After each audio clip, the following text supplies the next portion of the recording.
നമസ്കാരം. ജ്യോതിഷം ശാസ്ത്രീയ പഠനത്തിന്റെ ഈ എപ്പിസോഡ് ഏതാനും ഒന്ന് രണ്ട് ഗ്രഹനിലകളിലൂടെ ജാതകങ്ങളിലൂടെ ലളിതമായി കടന്നു പോകാം എന്നാണ് ഞാൻ ആഗ്രഹിക്കുക. അതിനു മുമ്പ് കമന്റ്സ് ബോക്സിലെ ഏതാനും സംശയങ്ങൾക്കുള്ള ഉത്തരം. സാറിനെ അടുത്ത് തന്നെ പിണറായി പോലീസ് പൊക്കിക്കോട്ടെ. കഴിഞ്ഞ എപ്പിസോഡ് കണ്ടായിരിക്കണം ഈ അഭിപ്രായം വന്നത്. നമുക്ക് സത്യം വിളിച്ചു പറയാനുള്ള ആർജവം പലരും പലപ്പോഴും കാണിക്കാത്തത് പേടി കൊണ്ടാണ്. എന്തിനോടോ ആയിരിക്കണം പേടി? സ്വജീവനോടല്ല. അയാളെ ആശ്രയിച്ച് കഴിയുന്ന, അയാൾക്ക് ചുറ്റും കറങ്ങുന്ന ഉപഗ്രഹങ്ങളുണ്ടാകാം. ഭാര്യ, മക്കൾ എന്ന പ്രസ്ഥാനം. ഇയാളില്ലാണ്ടായാൽ അവരുടെ ജീവിതം ദുരിതത്തിലായി പോകും. കാരണം ഇയാളെ ആശ്രയിച്ചായിരിക്കും അവരുടെ ജീവിതം. മറിച്ച് എനിക്ക് ചുറ്റും കറങ്ങുന്ന ഉപഗ്രഹങ്ങൾ ഞാൻ ഇല്ലാണ്ടായിരുന്നാലും ഒന്നുമേ സംഭവിക്കാത്ത രീതിയിലുള്ള വിദ്യാഭ്യാസവും തിരിച്ചറിവുമാണ് അവർക്കുള്ളത് എന്ന് ഞാൻ വിശ്വസിക്കുന്നു. കാരണം എൻ്റെ ആവശ്യകത ഇല്ലാത്ത വിധം ഞാൻ എന്നും അവർക്ക് മീൻ പിടിച്ചു കൊടുക്കുകയല്ല ചെയ്തിരുന്നത്. അവരെ മീൻ പിടിക്കാൻ പഠിപ്പിക്കുക മാത്രമാണ് ഞാൻ ചെയ്തത്. എന്ന് പറഞ്ഞാൽ സ്വയം പര്യാപ്തതയിലേക്ക് എത്താൻ അപ്പം നമുക്ക് ശല്യമില്ല. അതുകൊണ്ട് തന്നെ പേടിയില്ല. മൂന്നാം നാളുകാരന് വിവാഹം ചെയ്യാമോ? ചെയ്യാലോ, ധൈര്യമായിട്ട് ചെയ്തോളൂ. ജാതക പൊരുത്തമാണ്. ഞാൻ എപ്പോഴും എത്രയോ വട്ടം പറഞ്ഞിട്ടുണ്ട്. രണ്ട് ഗ്രഹനിലകൾ യോജിപ്പിച്ച് വച്ച് അത് തമ്മിലുള്ള പൊരുത്താണ് നോക്കേണ്ടത്. ഇന്ന് ഞാൻ ഒരു പൊരുത്തം കൂടെ ചെറുതായിട്ട് പരിശോധിക്കുന്നുണ്ട്. സർ, ചരരാശിയായ മേടലഗ്നത്തിന് 11 കുജൻ നിന്നാൽ ആയുസ് മോശമെന്ന് പറയുന്നു. 11 മേടലഗ്നം എന്ന് പറയുമ്പോൾ ലഗ്നാധിപൻ തന്നെ ആയിരിക്കണമല്ലോ ചൊവ്വ. 11 എന്ന് പറയുമ്പോൾ കുംഭത്തിൽ 11 എല്ലാ ഗ്രഹങ്ങൾക്കും നല്ലതാണെന്ന് ഇതാര് പറഞ്ഞതെന്ന് എനിക്കറിയില്ല. വ്യാഴം 8 എന്ന് പറയുമ്പോഴത്തേക്കും വൃശ്ചിക, ആ ലഗ്നാധിപന്റെ രാശിയിൽ തന്നെ വ്യാഴം നിൽക്കുന്നത്. 8 കുഴപ്പമുണ്ട്. ശാസ്ത്രീയ രാശിയാധിപൻ ലഗ്നാധിപൻ തന്നെയാണ്. അതുപോലെ തന്നെ 7 ശുക്രൻ മാരകനല്ലേ. മേടലഗ്നത്തിന്റെ 7ാം ഭാവപതിയാണ് ശുക്രൻ സക്ഷേത്ര ബലവാനാണ്. ഇങ്ങനെ കുറച്ച് അസംബന്ധങ്ങൾ പറഞ്ഞു വരത്തുന്നുണ്ട്. ഇനി അവസാനമായി സർ, റാപ്പ് വേടനെ പറ്റി സാറിൻ്റെ അഭിപ്രായം എന്താണ്? ഞാനിത് റാപ്പ് വേടൻ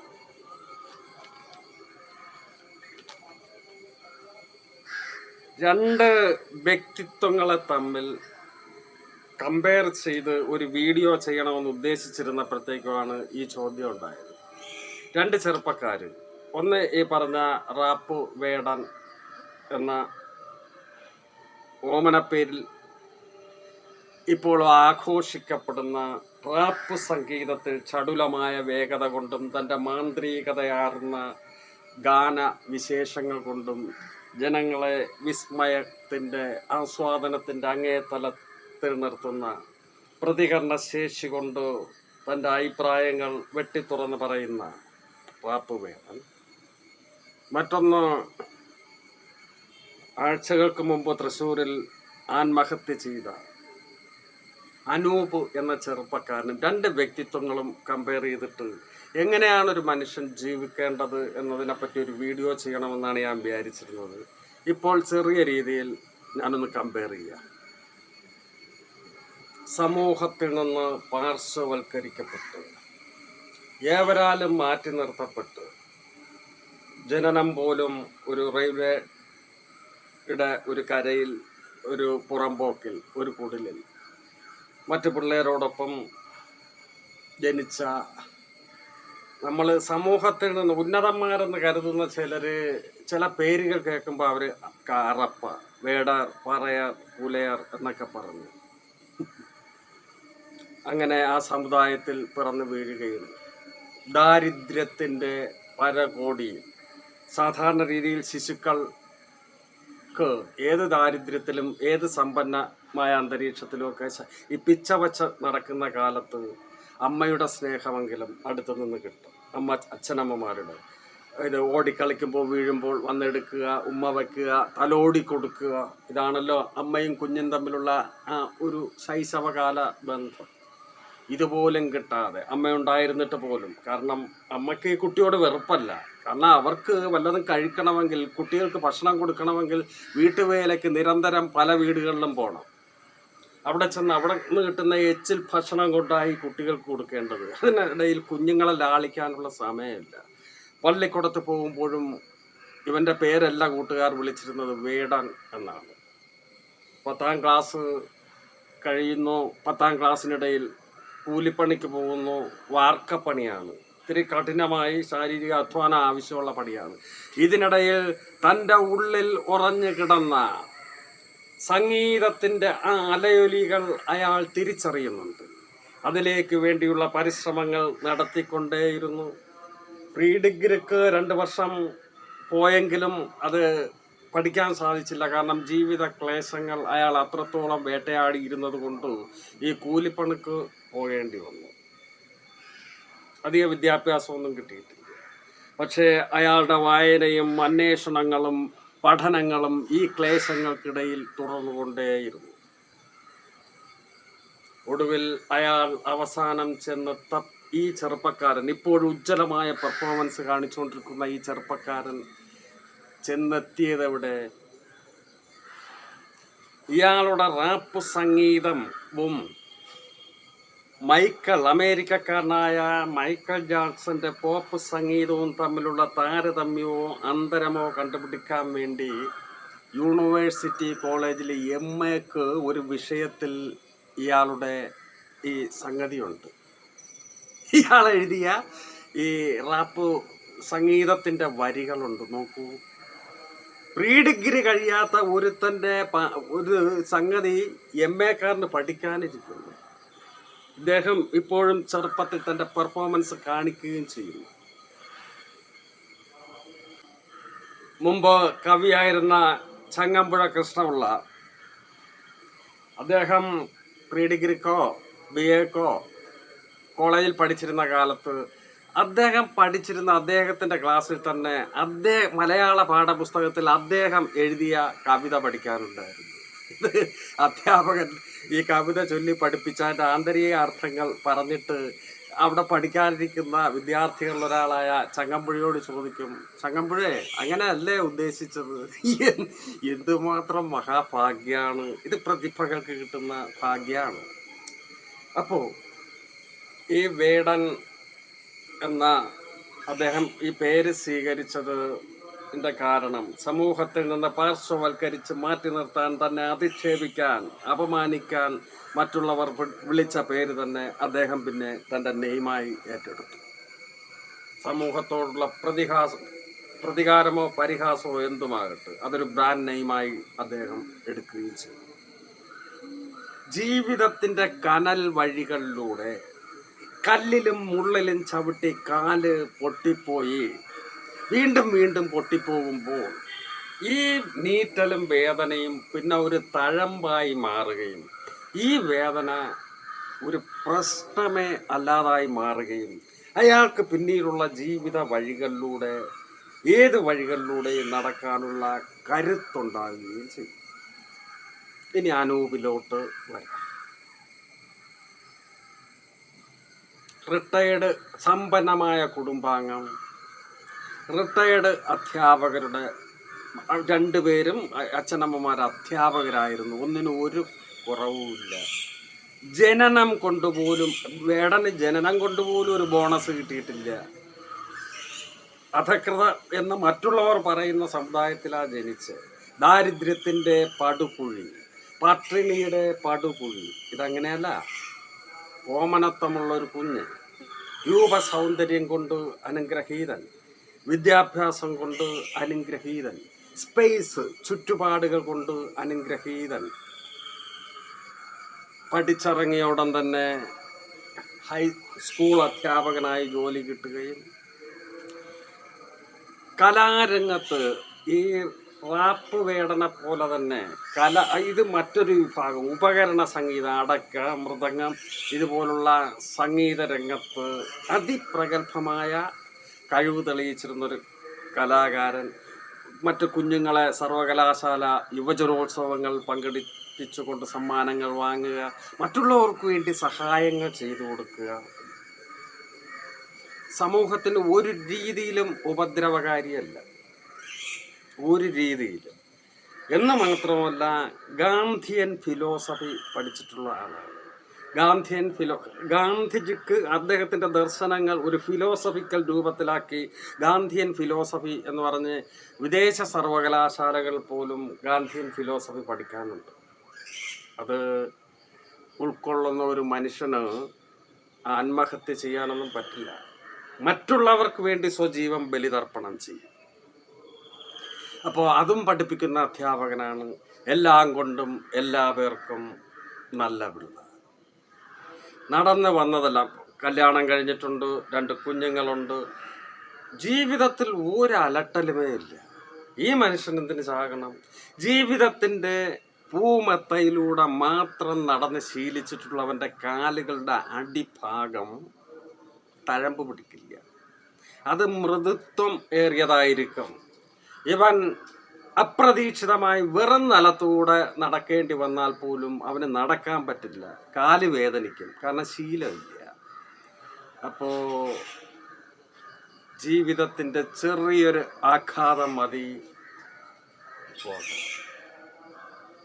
അതുകൊണ്ട് നല്ലവനെന്ന് പറഞ്ഞിട്ട് കാര്യമില്ല, ഒരു കാര്യമില്ല. മറ്റുള്ളവർക്ക് ഉപദ്രവകാരി എന്ന് പറഞ്ഞിട്ട് കാര്യമില്ല. പക്ഷേ ജീവിതത്തിൻ്റെ പ്രതിസന്ധി ഘട്ടങ്ങളിൽ നമുക്ക് പിടിച്ചു നിൽക്കണമെങ്കിൽ വേദനകൾ തഴമ്പായി സ്വീകരിച്ചുകൊണ്ട് വളരണം, അല്ലെങ്കിൽ കുഞ്ഞുങ്ങളെ വളർത്തണം.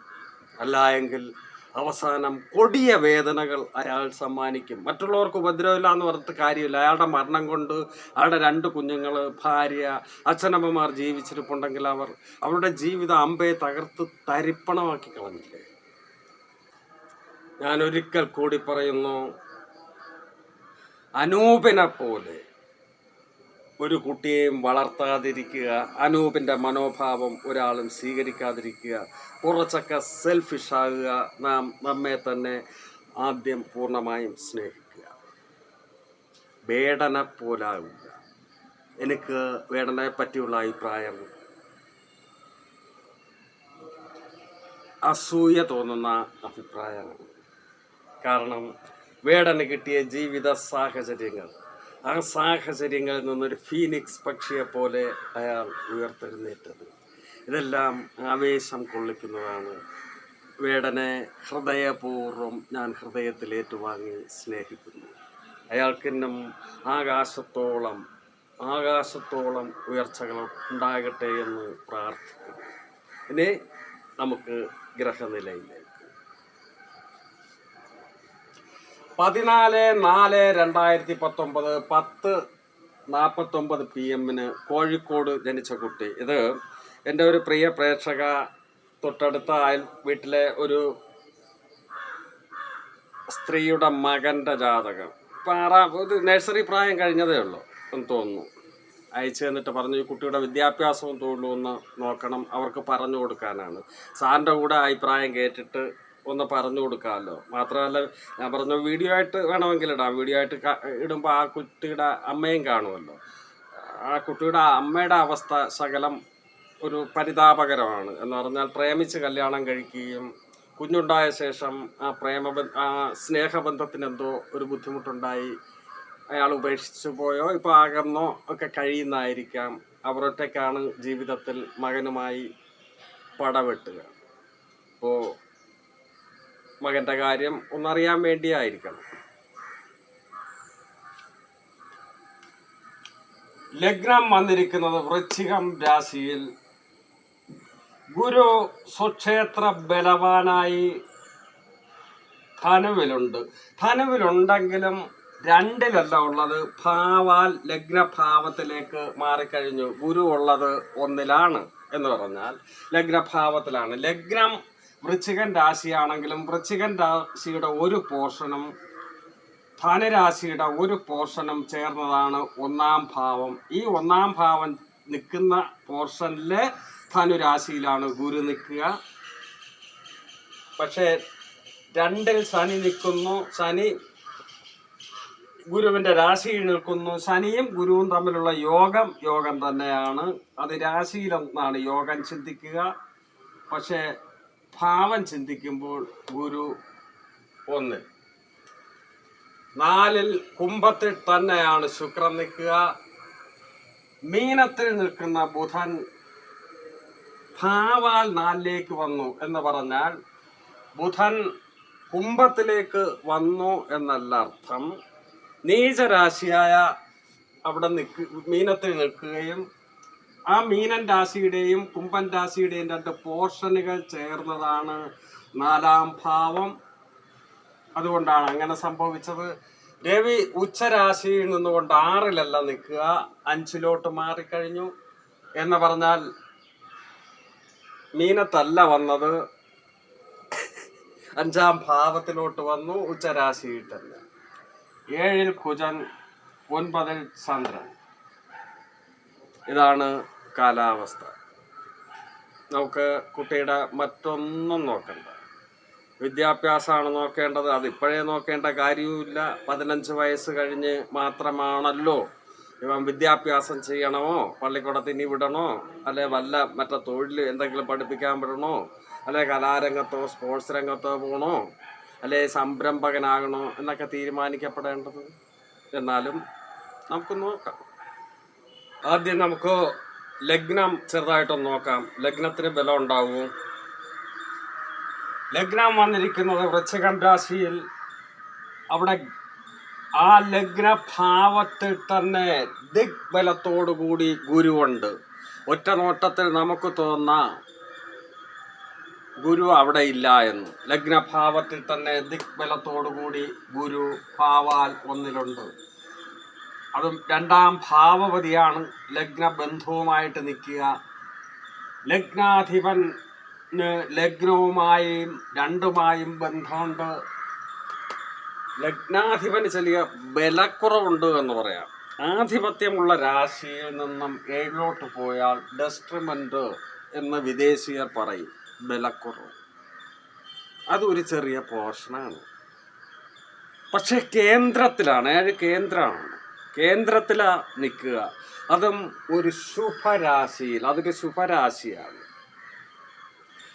ഇതും യുഗ്മരാശിയാണ്, ഇതും യുഗ്മരാശിയാണ്. ശുക്രന്റെ ക്ഷേത്ര കുജൻ നിൽക്കുക ശുഭക്ഷേത്രത്തിൽ.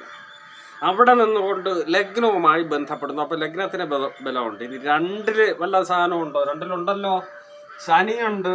2-ലേക്ക് ലഗ്നത്തിൽ എന്ന പോലെ തന്നെ ചൊവ്വയുടെ ദൃഷ്ടി 2-ലേക്കുണ്ട്. 2-ാം ഭാവപതി ലഗ്നബന്ധമായിട്ട് നിൽക്കുക. അപ്പോ വിദ്യാഭ്യാസം കിട്ടണമല്ലോ. അപ്പൊ ചിലർ പറയും കുജനും ശനിയായിട്ട് ബന്ധപ്പെട്ടാൽ ഒരു അഗ്നിമാരുത യോഗം പ്രദാനം ചെയ്യപ്പെടും എന്ന്. കുജനും ശനിയും ബന്ധപ്പെടുമ്പോൾ അഗ്നിമാരുത യോഗം, അതായത് ഒരു കുഴപ്പമാണ്. തീയും കാറ്റും, തീയെ പടർത്തുന്നതാണല്ലോ കാറ്റ്. തീയുടെ പഞ്ചഭൂതങ്ങളിൽ തീയുടെ ആധിപത്യം വരിക കുജനും, കാറ്റിൻ്റെ ആധിപത്യം വരിക ശനിക്കുമാണ്. അവർ തമ്മിൽ ബന്ധപ്പെടുമ്പോൾ കുഴപ്പമാണ്. പക്ഷേ ഈ കുജനാരാണ്? ഈ ജാതകത്തിൽ ലഗ്നാധിപനാണ് കുജൻ. കുജൻ ഏത് ഭാവവുമായി ബന്ധപ്പെടുന്നോ ആ ഭാവത്തിന് പുഷ്ടിമ പറഞ്ഞേ പറ്റൂ. അത് ലഗ്നാധിപൻ ആരായിരുന്നാണ്. അപ്പൊ കുജൻ 2-മായി ബന്ധപ്പെടുമ്പോൾ വിദ്യ കിട്ടും. എന്ത് വിദ്യ കിട്ടുക? അതും കൂടെ ചിന്തിക്കണ്ടേ. 2 ഗുരുവിൻ്റെ രാശിയാണ്. ഗുരുവിന് 1-മായി ബന്ധമുണ്ട്. ഗുരു ജ്ഞാനത്തിൻ്റെ ആളാണ്. അതീന്ദ്രിയമായ കാര്യങ്ങൾ അതീന്ദ്രിയമായി ഉൾക്കൊള്ളുന്ന ഒരു സംഗതിയുടെ ആളാണ് ഗുരു. ഓപ്പറേഷൻ ഉപകരണങ്ങളുടെയും ആയുധങ്ങളുടെയും ഒക്കെ കാരകനാണ് ചൊവ്വ. ശനി മരണത്തിൻ്റെയും കണ്ണുനീരിൻ്റെയും ദുഃഖത്തിൻ്റെയും ഒക്കെ സംഗതി ബന്ധപ്പെടുന്ന സംവിധാനമാണ്. ഇതൊരു ചെറിയൊരു പോർഷനേ ആവുന്നുള്ളൂ ഈ ചിന്തയിലോട്ട് പോകാൻ. അപ്പോൾ ഇതുമായിട്ട് മിക്സ് ചെയ്ത് വരുന്നതായിരിക്കുമല്ലോ മെഡിക്കൽ വിദ്യാഭ്യാസം, മറ്റ് സംഗതികൾ. മെഡിക്കൽ വിദ്യാഭ്യാസം മാത്രമല്ല, സൈന്യം, യൂണിഫോം ഇട്ട ജോലി. യൂണിഫോം ഇടുമ്പം പോലീസുകാരന് വിടാം, സൈന്യാധിപനും വിടാം, ഡോക്ടർക്ക് വിടാം, ഒക്കെ ഇടാമല്ലോ, നഴ്സിനും ഒക്കെ ഇടാമല്ലോ. അപ്പോൾ ഇതുമായിട്ട് മിക്സ് ചെയ്ത് വരുന്ന പഠിത്തമായിരിക്കാം. അത് ആ കുട്ടിയുടെ 15 വയസ്സ് കഴിഞ്ഞുള്ള ആ കുട്ടിയുടെ 15 വയസ്സ് വരെ ഒരു പ്രത്യേക വിഷയത്തിൽ കോൺസെൻട്രേഷൻ ചെയ്യരുത്. എല്ലാം പഠിക്കണം, ആവശ്യമുള്ളതും ഇല്ലാത്തതും പഠിക്കണം. കണക്ക് പഠിക്കണ്ടേ നമുക്ക് ജീവിക്കാൻ? ഈ സയൻസിലെ ചില കാര്യങ്ങൾ പഠിക്കണ്ടേ? ഭൂമിശാസ്ത്രവും ചരിത്രവും പഠിക്കണം, മലയാളം പഠിക്കണം, ഇംഗ്ലീഷ് പഠിക്കണം, ഹിന്ദി പഠിക്കണം. കാരണം നമ്മുടെ രാഷ്ട്രഭാഷയാണ്. വല്ല സംസ്ഥാനങ്ങളിലും കൂടുതലും ഹിന്ദിയാണ് ഉള്ളത്. പഠിക്കണ്ടേ? പഠിക്കണം. അത് കഴിഞ്ഞ് ഇതെല്ലാം പഠിക്കേണ്ട കാര്യമില്ല. തൊഴിലേക്ക് വേണ്ടി, ജീവിതത്തിൻ്റെ സുവർണതയിലേക്ക് വേണ്ടി, ഒരു പ്രത്യേകതയിലേക്ക് കോൺസെൻട്രേഷൻ ചെയ്ത് പോകണം. അപ്പോൾ അങ്ങനെ പോകുമ്പോൾ ആ പഠിച്ചതുമായിട്ട് ബന്ധപ്പെട്ട തൊഴിൽ കിട്ടിയില്ലെങ്കിൽ പിന്നെ പഠിച്ചിട്ടെന്താ കാര്യം? അതിന് വല്ല സൂചന ഇതിലുണ്ടോ എന്ന് നോക്കാം. 2ലേക്ക് ദൃഷ്ടി ചെയ്യുന്ന ലഗ്നാധിപന് തന്നെ നിൽക്കുന്ന രാശിയിൽ നിന്ന് 4ലേക്കുള്ള ദൃഷ്ടി. ലഗ്നാൽ 10ലേക്ക്, 10ാം ഭാവപതി ഉച്ചനായി 5-ൽ എന്ന് മാത്രമല്ല, 2ാം ഭാവപതി നിൽക്കുന്ന രാശിയിൽ നിന്ന് 9ലേക്കുള്ള ദൃഷ്ടി. ലഗ്നാൽ 10ലേക്ക്. പഠിക്കുന്ന പണി തന്നെ, ഒരു യൂണിഫോം ജോബ് തന്നെ കിട്ടണമല്ലോ. ഈ ഗ്രഹങ്ങൾ മാത്രമല്ല ബന്ധപ്പെടുക. 12ാം ഭാവപതി വ്യയങ്ങളുടെ ഒക്കെ കാരകനായ ശുക്രൻ നിൽക്കുന്ന രാശിയിൽ നിന്ന് 7ലോട്ടുള്ള ദൃഷ്ടി 10ലേക്ക്. ശുക്രൻ ബിസിനസ്സിൻ്റെയും കലയുടെയും സുഗന്ധദ്രവ്യങ്ങളുടെയും ഒക്കെ കാരകനാണ്. ആ മേഖലകളിലും ആകാമല്ലോ. അത് ഇങ്ങനെ വ്യത്യസ്തങ്ങളായ മേഖലകൾ ഇയാൾക്ക് പഠിക്കാനും ജോലി ചെയ്യാനും കിടക്കുമ്പോൾ അയാൾക്ക് സന്തോഷം ഏതിലാണോ, താല്പര്യം ഏതിലാണോ, ആ മേഖലയിലേക്ക് തന്നെ ആ വിദ്യാഭ്യാസം 15 വയസ്സ് കഴിഞ്ഞ് അല്ലെ +2 കഴിഞ്ഞ് തിരിച്ച് വിട്ടേക്ക്. അത്രയേ ഉള്ളൂ. ജോലി വാങ്ങിക്കും, പൊക്കൊള്ളു. പിന്നെ ഈ മാതാവിനോട് എനിക്കൊരപേക്ഷയുണ്ട്. സ്വന്തം കുഞ്ഞിൻ്റെ ഉന്നതി, അവർക്ക് വേണ്ട വിദ്യാഭ്യാസം കൊടുക്കണം, സംരക്ഷണം കൊടുക്കണം. അവർക്ക് സ്വന്തം കാലിൽ നിൽക്കാറാവുന്നതുവരെ മാതാവിൻ്റെയും, പിതാവില്ലാലോ, മാതാവിൻ്റെ സംരക്ഷണം, സ്നേഹം, തലോടല് എല്ലാം വേണം. മറിച്ച് 15 വയസ്സ് വരെ ഈ നിങ്ങളുടെയും കൂട്ടുകാരുടെയും അധ്യാപകരുടെയും വിദ്യാഭ്യാസം മാത്രം പോരാ. അതിലുപരി ചില ജീവിക്കാൻ ആവശ്യമായ ചില സംഗതികൾ അവരെ പഠിപ്പിക്കണം. നീന്തലിങ്, സൈക്ലിങ്, ഏതെങ്കിലും കായിക കലാ അഭ്യാസങ്ങൾക്ക് വാസനയുണ്ടെങ്കിൽ അത് തീർച്ചയായും അതിനും സമയം അനുവദിക്കുക. എന്നിട്ട് വളർത്തി ആകാശങ്ങളിലേക്ക് പറഞ്ഞയക്കുക. നിങ്ങൾ ഒരിക്കലും മകൻ അന്വേഷിച്ച് കളയും, അവൻ ഒരു നിലയിലെത്തിക്ക്, എനിക്ക് ആ ചിറകിനടിയിൽ കൂടാമെന്ന് ഒരിക്കലും മോഹിക്കാതിരിക്കുക. അത് ശരിയല്ല. നമുക്ക് ജൈവികമായൊരു കുഞ്ഞിനെ ജൈവികമായി കിട്ടിയാൽ വളർത്തി വലുതാക്കി പറപ്പിച്ച് വിടേണ്ട ഉത്തരവാദിത്വം മാത്രമേ ഉള്ളൂ. അത് പിന്നെ അങ്ങ് പൊക്കുള്ളൂ. എന്നാലും മാതാക്കൾ ഒന്ന് കൊതിച്ചു പോവില്ലേ, മകൻ രക്ഷപ്പെട്ടിട്ട് ഒന്ന് ശ്വാസം വരണമെന്ന്, അവൻ എന്നെ പരിഗണിക്കുമോ എന്ന്. മാതാവിനെ സൂചിപ്പിക്കുന്ന ഗ്രഹം ചന്ദ്രനാണ്. ഭാവം 4. ചന്ദ്രൻ എവിടെ? 9ാം ഭാവപതി ഭാഗ്യാധിപനായ ചന്ദ്രൻ ഭാഗ്യസ്ഥാനമായ 9 സേഫ് കുഴപ്പമില്ല. 4-ാം ഭാവത്തിനും ശുഭബന്ധം വന്നിരിക്കുന്നു. അത് 2 ശുഭന്മാര്, ബുധനും ശുക്രൻ. അവിടെ 4-ാം ഭാവപതിക്ക് ശനിക്ക് 4-ലോട്ട്, അതാ നിൽക്കുന്ന രാശിയിൽ നിന്ന് 3-ലേക്ക് ഒരു ദൃഷ്ടിയുണ്ട്. ചെറിയൊരു ഭാവാധിപൻ ഭാവവുമായി ബന്ധപ്പെടുന്നത് നല്ലതാണ്. പക്ഷേ ശനി ബന്ധം വരുമ്പോൾ ഒരല്പം ഒരു ഉണ്ടാകാം. എന്നാലും കുഴപ്പമില്ല, ആശ്വസിക്കാം. പക്ഷേ അവൻ അന്വേഷിച്ചാലും ഇല്ലെങ്കിലും നിങ്ങളുടെ ജീവിതവും സമ്പന്നമായി മനബലത്തോടു കൂടി മുന്നോട്ട് കൊണ്ടുപോവുക. ഞാൻ പറഞ്ഞിരുന്നല്ലോ, ഒരു ചെറുപ്പക്കാരൻ റാപ്പ് വേടന് ഇതിനു മുമ്പ് ഏത് പ്രതിസന്ധികളിലും തളരാതെ മുന്നോട്ട് പോകാനുള്ള ഒരു ആത്മവിശ്വാസം, അതാണ് വേണ്ടത്. നന്ദി. ഇനി അടുത്ത ഗ്രഹനിലയിലേക്ക്. എനിക്ക് ഇത് ഒരുപാട് സമയമായെന്ന് തോന്നുന്നു. 39 വയസ്സ് പ്രായമായ, ഇതുവരെ വിവാഹം നടക്കാത്ത, 10-ാം ക്ലാസ് വരെ മാത്രം വിദ്യാഭ്യാസം കിട്ടിയ ഒരു ചെറുപ്പക്കാരൻ്റെ ഒരു ജാതകമാണ് ഞാൻ ഇടാൻ പോകുന്നത്. അദ്ദേഹം ഇപ്പോൾ ഈ ടൈൽസ് പണിക്ക് പൊയ്ക്കൊണ്ടിരിക്കുകയാണ്. ഈ തറയിൽ ഈ വിരിക്കുന്ന ടൈൽസ് പണിക്ക് അതിൻ്റെ മേസ്ത്രിയായിട്ട് പൊയ്ക്കൊണ്ടിരിക്കുകയാണ്. അദ്ദേഹം പറഞ്ഞു, ജാതകം സാറൊന്ന് വീഡിയോ ചെയ്തിടണമെന്ന്. എന്തായിരിക്കാം എൻ്റെ ജാതകം ഇങ്ങനെ ആയത് എന്ന്. ലഗ്നം വന്നിരിക്കുന്നത് കന്നിരാശി. ആ രാശിയിൽ തന്നെ രവിയും ബുധനും ഉണ്ട്. 2-ൽ ശുക്രൻ, 3-ൽ ശനി, 4-ൽ കുജൻ, ഗുരു 6-ൽ, 7-ൽ ചന്ദ്രൻ. ഞാൻ നോക്കിയപ്പോൾ ലഗ്നത്തിന് ബലമുണ്ട്. കാരണം എന്താ വെച്ചാൽ അവിടെ ലഗ്നാധിപൻ തന്നെ ഹംസയോഗം പ്രദാനം ചെയ്തുകൊണ്ട് സ്വക്ഷേത്ര ബലവാനായി, ഉച്ചക്ഷേത്ര ബലവാനായി, ദിഗ്ബലത്തോടുകൂടി ലഗ്നത്തിൽ തന്നെ നിൽക്കുന്നു. അപ്പം ലഗ്നത്തിന് ബലമുണ്ട് എന്തായിരുന്നു, തീർച്ചയായിട്ടും. വിദ്യാഭ്യാസത്തിൻ്റെ ഭാവം നോക്കിയപ്പോഴത്തേക്കും ജ്യോതിഷ നിയമം അനുസരിച്ച് കുഴപ്പം പറയുന്നില്ല. 2-ാം ഭാവപതി 2-ലുണ്ട്. 2-ലേക്ക് ഗുരുവിൻ്റെ ദൃഷ്ടിയുണ്ട്. പിന്നെന്താ പറ്റി? ഭാവപതി ഭാവത്തിലുണ്ട്.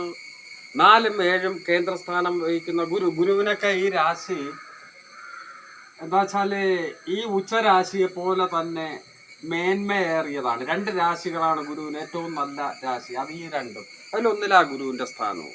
പിന്നെ എന്താ പറ്റി? അതാണ് ജ്യോതിഷത്തിൽ ഗ്രഹനിലയിൽ ഒരു കാര്യം സൂചിപ്പിച്ചിട്ടുണ്ടെങ്കിലും നമ്മളെ നിയന്ത്രിക്കുന്നത് ഗ്രഹനില മാത്രമല്ല, നമ്മുടെ സ്പേസും, അതായത് നമ്മുടെ സാഹചര്യവും നമ്മുടെ തന്നെ കർമ്മവും കൂടെ കൊണ്ടാണ്. നല്ല ഗ്രഹനിലക്കാരൻ പള്ളിക്കൂടത്തിൽ പോകാതിരുന്നാൽ, അതിന് താല്പര്യം കാണിക്കാതിരുന്നാൽ എങ്ങനെയാ പഠിക്കുക? അങ്ങനെയൊക്കെ വരാം. അപ്പോൾ ഇദ്ദേഹത്തിന് തൊഴിൽ ഭാവം നോക്കുമ്പോൾ തൊഴിൽ ഭാവത്തിൻ്റെ അധിപൻ തന്നെയാണ് ലഗ്നവുമായി ബന്ധപ്പെട്ട് നിൽക്കുന്നത്. പരിശ്രമിച്ചാൽ ഏത് തൊഴിലും നല്ലതാണ്. പരിശ്രമിച്ചാൽ ആ തൊഴിൽ തന്നെ ഉന്നതിയിൽ എത്തുകയും ചെയ്യാം. പിന്നെ വിവാഹഭാവം നോക്കുമ്പോൾ നോക്കൂ, രവി 7-ലെ ചന്ദ്രൻ നന്നല്ല, എന്നാലും ബ്രാഹ്മണ രാശിയിൽ നിൽക്കുന്നു എന്ന് പറയാം. 7-ലെ ചന്ദ്രൻ നന്നല്ല. 7-ലേക്ക് ലഗ്നാധിപന്റെ ദൃഷ്ടിയും ഉണ്ട്. പക്ഷേ രവിയുടെ ദൃഷ്ടിയുണ്ട്. കുജൻ നിൽക്കുന്ന രാശിയിൽ നിന്നുള്ള 4-ലേക്കുള്ള ദൃഷ്ടി 7-ലേക്ക്. അവിടെ ഒരു അഗ്നിമാരുത യോഗം പ്രദാനം ചെയ്യപ്പെടുന്നുണ്ട് എന്ന് വേണമെങ്കിൽ പറയാം. രവിയും കുജനും പരസ്പരം കേന്ദ്രങ്ങളിൽ നിന്നുകൊണ്ട്, അഗ്നിമാരുത യോഗമല്ല കേട്ടോ, രവിയും കുജനും ബന്ധപ്പെട്ട് 2 ഗ്രഹങ്ങൾ, 2 പാപഗ്രഹങ്ങൾ. രവി 12-ാം ഭാവപതിയും കൂടെയാണ്. രവിയുടെ ദൃഷ്ടിയും കുജന്റെ ദൃഷ്ടിയും ഉണ്ട്. അപ്പോ അതൊരു തടസ്സപ്പെടുത്തൽ വരാം. അപ്പൊ ഇയാൾ കല്യാണം കഴിക്കാൻ പറ്റൂല എന്ന് ചോദിച്ചാൽ കഴിക്കാൻ പറ്റും. ലഗ്നാധിപന്റെ ബന്ധമുണ്ട്. ഗ്രഹങ്ങൾ ചാരവശാൽ അനുകൂലവും പ്രതികൂലവുമായി കറങ്ങിക്കൊണ്ടിരിക്കും. ഇപ്പോൾ 7-ലൂടെ, ഇദ്ദേഹത്തിന്റെ 7-ലൂടെ ശനി സഞ്ചരിക്കുന്ന കാലം അത്ര പന്തിയല്ല, കുറെ കാലം അവിടെ ഉണ്ടാകും. അപ്പൊ ശനി 7-ൽ നിന്ന് മാറിക്കഴിയുമ്പോൾ 7-ന് ലഗ്നാധിപന്റെ ബന്ധമൊക്കെ വരുന്ന കാലം നടക്കാം, ആ കാലം പരിശ്രമിക്കാം. ലഗ്നാധിപനുമായി ആ 7 ലഗ്നാധിപൻ എങ്ങനെയാ ബന്ധപ്പെടുക? ഇവിടെ ബുധൻ വരുമ്പോൾ 7 ബന്ധപ്പെടുന്നുണ്ടല്ലോ. ഇവിടെ കറങ്ങി ബുധൻ വരുമ്പോൾ ബന്ധപ്പെടാം. അതിനേക്കാൾ നല്ലത് അത് ഡെസ്ട്രിമെന്റുമാകും, അവിടെ നീചവുമാകും. ഈ കന്നിയിൽ ബുധൻ വരുന്ന കാലത്ത് ഉള്ള 1 മാസം അനുകൂലം. അപ്പോഴത്തേക്കും ഈ ശനി അവിടെ ഉണ്ടാകരുത്, ഗുരുവും കറങ്ങി മാറണം, ഗുരുവും അനുകൂലമാകണം. അങ്ങനെ ഈ ഗ്രഹങ്ങൾ അനുകൂലമായ കാലത്ത് അതുണ്ടാകാം. അപ്പോൾ ഇനി വിദ്യാഭ്യാസത്തെ പറ്റി ചിന്തിച്ചിട്ട് കാര്യമില്ല. ഇതൊക്കെ വിദ്യാഭ്യാസം ചിന്തിക്കേണ്ടത് 15ാമത്തെ വയസ്സ്, 10ാം ക്ലാസ് കഴിയുമ്പോഴത്തേക്ക്. ഇനി ചിന്തിക്കണ്ട. അല്ലാതെ വിദ്യാഭ്യാസം തുടർന്നോളൂ. പുസ്തക വായനയും ജ്യോതിഷ പഠിത്തം വേണമെങ്കിൽ അതും ഒക്കെ ആവാം. ജ്യോതിഷം കുറച്ചൊക്കെ വഴങ്ങും, കുറച്ചല്ല നന്നായിട്ട് വഴങ്ങും. കാരണം ബുധനാണ് വിദ്യയുടെ കാരകൻ, ജ്യോതിഷ കമ്മ്യൂണിക്കേഷൻ്റെ ആളും ബുധൻ തന്നെയാണ്. ബുധന് ഈ ജാതകത്തിൽ ഏറ്റവും ബലമേറിയ ഗ്രഹം ബുധനാണ്. പരിശ്രമിക്കൂ. സ്വന്തം തൊഴിൽ മെച്ചപ്പെടുത്തുവാനുള്ള അവസരങ്ങളും വിനിയോഗിക്കുക, നന്നായിട്ട് വരും. ഇതാണ് എനിക്ക് പറയാനുള്ളത്. യോഗങ്ങളെപ്പറ്റി പറയണമെന്ന് പറഞ്ഞിരുന്നു. ഭദ്രായോഗം, ഏറ്റവും നല്ല യോഗം തീർച്ചയായിട്ടും ഉണ്ട്. അപ്പോൾ ഇത് വൈൻഡപ്പ് ചെയ്യുന്നു. ഇനി ഒരു പൊരുത്തം ചെറിയ രീതിയിൽ എങ്ങനെയാണ് ഞാൻ പൊരുത്തം നോക്കുക എന്ന് നോക്കി ഈ എപ്പിസോഡ് വൈൻഡപ്പ് ചെയ്യുക എന്നാണ് ഞാൻ വിചാരിക്കുക. അപ്പോൾ പൊരുത്തം നോക്കേണ്ട ഈ ഗ്രഹനില, രണ്ടുപേരുടെയും വിദ്യാഭ്യാസവും കാലവും കഴിഞ്ഞു, തൊഴിലുമുണ്ട്, അതൊക്കെ കഴിഞ്ഞു. അതിന് നോക്കേണ്ട കാര്യമില്ല. ഇവർ രണ്ടുപേരും തമ്മിൽ യോജിച്ചു കഴിഞ്ഞാൽ അത് നീണ്ടു പോകുമോ ഇല്ലയോ എന്ന ഒരു പൊരുത്തം, അവർ തമ്മിലൊരു പ്രണയത്തിൻ്റെ, ഒരു ഒത്തുപോക്കിൻ്റെ ഒരു കെമിസ്ട്രി വർക്കൗട്ട് ചെയ്യുമോ എന്ന് മാത്രം നോക്കിയാൽ മതി. ഞാൻ പറഞ്ഞിട്ടുണ്ട്, നക്ഷത്ര പൊരുത്തം, പാപജാബ്യം, 3ാം നാള് 7ാം നാള് ഇങ്ങനെയൊന്നും അല്ല നോക്കുന്ന. ജാതക പൊരുത്തത്തിൽ 7ലോട്ട് തന്നെ, ലഗ്നാൽ 7ലോട്ട് ശ്രദ്ധ കേന്ദ്രീകരിക്കുക. അതായത് ഈ സ്ത്രീ ജാതകത്തിൽ ലഗ്നം വന്നിരിക്കുന്നത് ഇവിടെ ധനുരാശിയാണ്. ധനുരാശിയുടെ 7ാം ഭാവം എന്ന് പറയുന്നത് മിഥുനമാണ്. മിഥുനം നോക്കിയപ്പോൾ ഒരു ഗ്രഹബന്ധവുമില്ല, ശൂന്യമാണ്.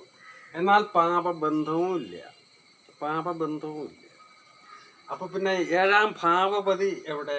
7ാം ഭാവപതി ഭാഗ്യാധിപനുമായി നിപുണയോഗം ചെയ്ത് നിൽക്കുന്നു. കുഴപ്പമില്ല. 7ന് മറ്റ് പാപബന്ധവുമില്ല. 11ൽ ചൊവ്വ നിപ്പുണ്ട്. അല്ല, ബാക്കി ജാതകം ഞാൻ നോക്കുന്നില്ല, 7 മാത്രമേ നോക്കുന്നുള്ളൂ. ഇനി ആൺ ജാതകത്തിൽ ലഗ്നം വന്നിരിക്കുന്നത് ഇവിടെ കർക്കിടകമാണ്. ലഗ്നാധിപൻ ചന്ദ്രൻ 12ലാണ്. പക്ഷെ അതിന് റെമഡിക്ക് മറ്റു കാര്യങ്ങളുണ്ട്, അതൊന്നും ഇവിടെ സംസാരിച്ചുകൊണ്ടിരിക്കുന്നില്ല. 7ലോട്ട് നോക്കണം. 7ാം ഭാവപതി തന്നെയാണ് 8ാം ഭാവപതി. 8ലുണ്ട് ഭാവപതി, ഭാവത്തിലുണ്ട്. ആ ഭാവപതിക്ക് 7ാം ഭാവപതിക്ക് ഗുരുവിന്റെ ദൃഷ്ടിയുമുണ്ട്.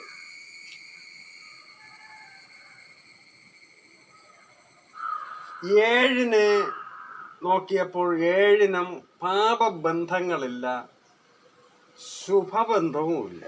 2 ജാതകത്തിലും 7ന് പാപബന്ധവുമില്ല, ശുഭബന്ധവുമില്ല. അങ്ങനെ നോക്കുമ്പോൾ 7 അനുഭവേദ്യമാകില്ല, ഒരു മരവിച്ച ജീവിതമായിരിക്കും എന്നാ പറയുക. ഇതിന് റെമഡി ഒരു പ്രശ്നം ഉണ്ടെങ്കിൽ അതിന് പരിഹാരമുണ്ട്. ഈ രണരണി ഭാവവും ഘടനാപൊരുത്തത്തിലും എന്തെങ്കിലും സാധ്യത ഉണ്ടോ എന്ന് നമുക്ക് നോക്കാം. രണരണി ഭാവം എന്ന് പറഞ്ഞാൽ 7ാം ഭാവപതി നിൽക്കുന്ന രാശിയിലോ 7ാം ഭാവപതിയുടെ ഉച്ചരാശിയിലോ മറ്റേയാൾക്ക് ഉച്ചരാശിയിലോ നീചരാശിയിലോ മറ്റേയാൾക്ക് ലഗ്നമോ ചന്ദ്രനോ വരണം എന്നുള്ളതാണ്. ഇദ്ദേഹത്തിന്റെ 7ാം ഭാവപതി ബുധൻ നിൽക്കുന്ന രാശിയിലോ ബുധന്റെ ഉച്ചരാശിയിലോ മറ്റേയാൾക്ക് ലഗ്നമോ ചന്ദ്രനോ വരണം. ബുധന്റെ രാശിയിൽ മറ്റേയാൾക്ക് ലഗ്നമുണ്ട്, ഉച്ചരാശിയിലല്ല. ബുധൻ നിൽക്കുന്ന രാശിയിലും അല്ല ലഗ്നം. അപ്പോൾ രണ്ടാൾക്കും അങ്ങനെ വരണമെന്ന് നിർബന്ധമില്ല. ഒരാളിനെങ്കിലും ഉണ്ടോ എന്ന് നോക്കണം. നമ്മൾ സാധ്യതകളിലേക്ക് പോവുകയാണ്. എല്ലാ കാര്യങ്ങളും ചുഴിഞ്ഞ് പരിശോധിക്കണം. അല്ലാണ്ട് ആദ്യം കുറെ കുഴപ്പങ്ങൾ കണ്ടെന്ന് പറഞ്ഞ് പറ്റില്ല എന്ന് പറഞ്ഞ് തള്ളിക്കളയുകയല്ല വേണ്ടിയത്. ഈ ലഗ്നക്കാരന്റെ 7ാം ഭാവപതി നിൽക്കുന്ന രാശിയിലോ ഉച്ചരാശിയിലോ നീചരാശിയിലോ മറ്റേയാൾക്ക് ലഗ്നമോ ചന്ദ്രനോ ഉണ്ടോ എന്ന് നോക്കേണ്ടിയിരിക്കുന്നു.